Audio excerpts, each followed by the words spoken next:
नमस्कार दोस्तों, विनोद पटेल ब्लॉग में आपका पुनः स्वागत है। एक बार आज हम सीजी टेट का बाल विकास में जो 7 नंबर का लेसन है, तीसरा पार्ट, उसको हम कंप्लीट करेंगे और साथ हम कैसे प्राप्त करें इस लेसन से उसको समझेंगे और जानेंगे।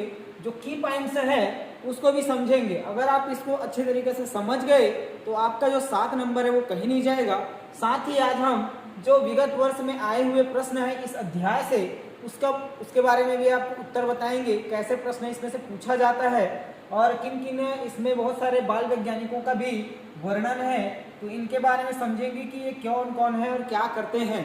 ठीक है दोस्तों, तो चलिए स्टार्ट करते हैं। दोस्तों एक बात और बोलना चाहूँगा कि मेरा चैनल को आप सब्सक्राइब करिए, जिससे कि मेरा जो नया वीडियो है शिक्षक भर्ती से रिलेटेड वो आप तक पहुँचे। चलो दोस्तों करते हैं स्टार्ट। बच्चे कैसे सीखते हैं, सीखना है ना, तो बच्चे कैसे सीखते हैं इस टॉपिक पर है। बच्चे अपने जानते हो कि जब से वो जन्म लेता है तब से बच्चा सीखने लग जाता है ना। पहले ही दिन से सीखने लग जाता है कि कैसे उसको चीज़ों को पकड़ना है या दूध पीना है, रोना है, ये मतलब अलग अलग प्रकार से वो बचपन से ही सीखने लगता है। सबसे पहली बात है ना, अपने खुद से सीख जाते हैं। और कैसे सीखते हैं उसको देखते हैं। सीखने का प्रकार, यहाँ पर सीखने का प्रकार, इससे एक प्रश्न बन सकता है बहुत अच्छा कि बच्चे किस विधि द्वारा सीखते हैं। तो ये 4 प्रकार होते हैं सीखने के, जिसमें पहला है अभिग्रहण, अन्वेषण, रटकर, अर्थपूर्ण सीखना। ये 4 प्रकार हैं सीखने के। अभिग्रहण का मतलब आप समझ सकते हैं कि किसी चीज को ग्रहण करना है ना, किसी चीज को ज्ञान प्राप्त करना। अन्वेषण मतलब इन्वेस्टिगेशन द्वारा आप चीजों को सीख सकते हैं। ठीक है, रट कर भी आप चीजों को सीख सकते हैं। जैसे हम लोग पहाड़ वगैरह सीखते हैं तो रट कर भी सीख सकते हैं। अर्थपूर्ण सीखना अर्थात अर्थों को भी जानना, उनके साथ ही पढ़ना। उसके बाद है थार्नडाइक का नियम। इसमें से विगत वर्षों में कई प्रश्न पूछे गए हैं, तो ये बहुत इंपॉर्टेंट है दोस्तों, है ना। तत्परता का नियम, है ना। कोई बालक, जैसा हम कक्षा लेने जाते हैं तो कोई बालक बहुत तत्पर है, सीखने को उत्सुक है ना, तो फिर वो जो सीखने में है उसको बहुत बेनिफिट होगा। ठीक है, अगर कोई बालक एकदम उत्सुक है, तत्पर है, तो तत्परता के कारण ही उनको एक सीखने में जो है बहुत लाभ होगा। साथ ही दूसरा है अभ्यास, है ना, अभ्यास करना। अभ्यास से भी हम थार्नडाइक के अनुसार 3 नियम है, अभ्यास करके बच्चे या बालक सीख सकते हैं। तो कैसे, जैसे दोस्तों हम किसी बच्चे को या बालक को कविता पढ़ने को कहते हैं, कविता पढ़ने को कहते हैं, तो 1-2 बार में वो अभ्यास करता है। चलो कुछ दिन बाद उसको पूरा याद भी हो गया, लेकिन लगातार अभ्यास नहीं होने के कारण वो फिर से उस कविता को भूल जाता है। इस प्रकार लगातार अभ्यास से भी बालक जो है वो सीख सकता है। दूसरा है प्रभाव का नियम। प्रभाव का नियम दोस्तों ये भी एक बहुत अच्छा नियम है, जिसमें जो सीखने वाला बालक है वो सुख और दुख को देखता है या लाभ या हानि को देखता है। तो प्रभाव कैसा है, तुम क्या सिखाने वाले हो, उससे उस बच्चे को क्या लाभ होगा।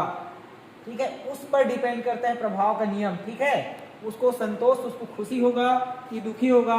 तो इसको हम ऐसा भी बोल सकते हैं संतोष प्राप्ति, है ना। कोई अच्छा चीज सिखा रहे हैं तब उसको बहुत अच्छा खुश होगा, जबकि अच्छा चीज नहीं सिखाएंगे तो वो असंतोष के कारण ही उस चीज को सीखेगा ही नहीं। तो ये होता है कि फायदेमंद चीज है, लाभ की चीज है, तो बच्चा एकदम तुरंत ही सीख जाता है। लेकिन उसके लिए वो रुचिपूर्ण नहीं है तो वो असंतोष का कारण पड़ जाएगा, जिसका प्रभाव बालक पर पड़ेगा और वह बालक रुचिपूर्वक उसको नहीं सीखेगा। ये है। इसके बाद है पावलोव का अनुबंधन अनुक्रिया का सिद्धांत। पावलोव ने ये बहुत सारा प्रैक्टिकल किया है बालक के अध्ययन पर या सीखने पर, संज्ञान पर। तो पावलोव क्या करता है कि किसी कुत्ते को एक पिंजरे में बंद करके भी बहुत सारा प्रैक्टिकल किया है।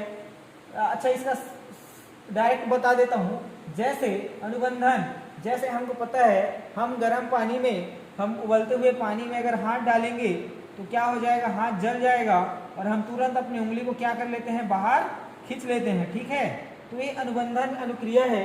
अगर हमको एक बार जल गया तो दोबारा हम उस चीज को नहीं करते हैं। इस प्रकार वो सीखने का भी एक अनुबंधन क्रिया है। ठीक है, आगे है जीन पियाजे। ये मोस्ट इंपॉर्टेंट है दोस्तों। ठीक है, ये वाला टॉपिक जीन पियाजे का।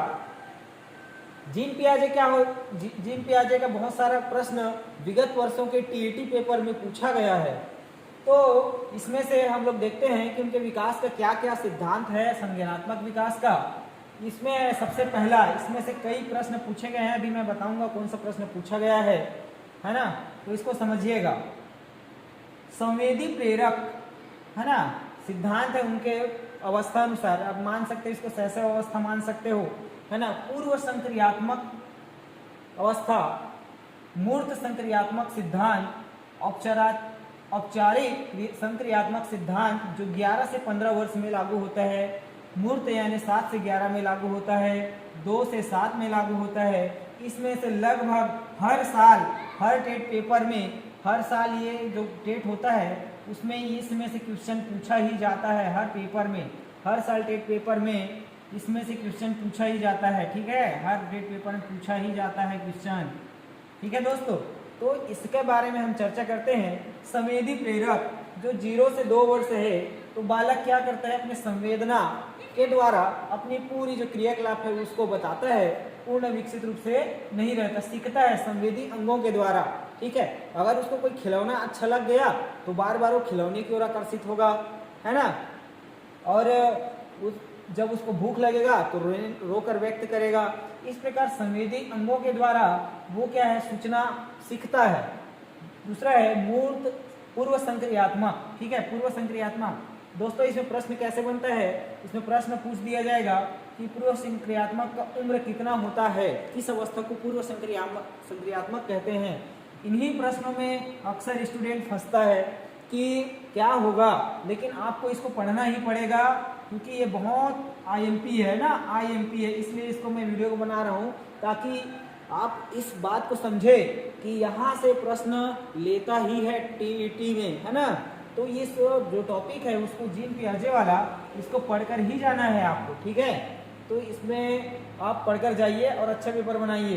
पूर्व संक्रियात्मक मतलब समझ रहे हैं, बाल्यावस्था, जिसमें को बच्चे को क्या लगता है, वो जब पहली कक्षा में जाता है तो उनको क्या हो जाता है, खेलने कूदने और उनके जो विकास में स्थायित्व प्राप्त होता है। 7 से 11 में भी खेल भावना की बहुत, खेलने का उत्सुकता होता है, आगे भी बहुत उनको हर चीज़ों में इंटरेस्ट लेने लगता है, किसी भी चीज़ में, है ना। जब संवेदी रहेगा या पूर्व संक्रियात्मक तो सभी चीज़ में रुचि नहीं रहेगा, लेकिन जब वो पूर्व मूर्त संक्रियात्मक में आता है 7 से 11 में, तो क्या करता है, उसका रुचि बढ़ जाता है सभी चीज़ों में, है ना, सभी चीज़ों में रुचि बढ़ जाता है। औपचारिक मतलब संक्रियात्मक जो सिद्धांत है वो है यह बताता है कि बालक जो है अपने एक स्थायित्व को प्राप्त कर चुका है और वह सभी चीज़ों को जो है, व्यवहार हो उनका, नैतिक हो, चरित्र हो, वो समाजीकरण की दिशा में भी और अग्रसर हो गया है, क्योंकि उनके परिवार संबंध सबको पहचानने लग जाता है, तो एक स्थायित्व का विकास होता है। और लास्ट है दोस्तों वाइगत्सी का सामाजिक संस्कृति का सिद्धांत। वाइगत्सी बोलता है कि सीखने में सामाजिक, है ना, सामाजिक और संस्कृति का भी महत्वपूर्ण योगदान है। किसने कहा है, लेव वाइगोत्स्की ने, है ना, इसने कहा है कि सामाजिक और सांस्कृतिक भी जो सीखने में महत्वपूर्ण सिद्धांत है। आइए चलते हैं, कुछ पिछले साल जो प्रश्न आया था उस पर मेरे पास 2022 का क्वेश्चन पेपर है, इसमें क्या क्या बताया गया उसको मैं बता देता हूँ आपको। ठीक है, जैसे इसमें बताया गया था कि जो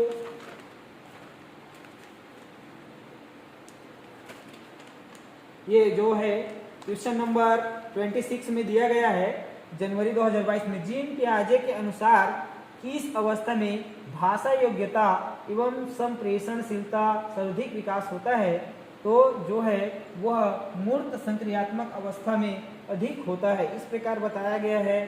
ठीक है, तो आप समझ सकते हैं इसको कि इसमें से बहुत सारे क्वेश्चन आ सकते हैं। आप इस टॉपिक को पढ़कर ही जाइए, ये भी बहुत इंपॉर्टेंट है। ठीक है, ये 7 नंबर का होगा पूरा आपका, ये तीनों चारों के बीच में घूमता रहेगा, पाउलाउ का और ये जीन पियाजे का, ठीक है, जीन पियाजे का और लेव वाइगोत्स्की का, और यहाँ इसमें कोहल वर्ग भी जुड़ जाएगा। नैतिक विकास में आगे मैं पढ़ाऊँगा अगले लेसन में, ठीक है, कोहल वर्ग भी जुड़ जाएगा। तो यही है दोस्तों कि इस जो टॉपिक है वो बहुत इंपॉर्टेंट है, और जो की पॉइंट्स है मैं उसको आपको बताया हूँ कि तत्परता का नियम, अभ्यास का, प्रभाव का नियम, कैसे सीखने का प्रकार कितने हैं, पाउलाव का क्या सिद्धांत था, इसको और आप डीपली पढ़ सकते हैं। संवेदी, पूर्व मूर्त, औपचारिक या अमूर्त संक्रियाएं बोल सकते हैं इसको। तो कैसे इसमें से प्रश्न आते हैं ये आप समझ गए होंगे कि हर साल इसमें से क्वेश्चन पूछा जाता है। ठीक है दोस्तों, आगे मैं वीडियो भी बनाता रहूँगा, तो आप मेरे चैनल को सब्सक्राइब करें जिससे कि नए वीडियो आप तक पहुँच सके। 10 मिनट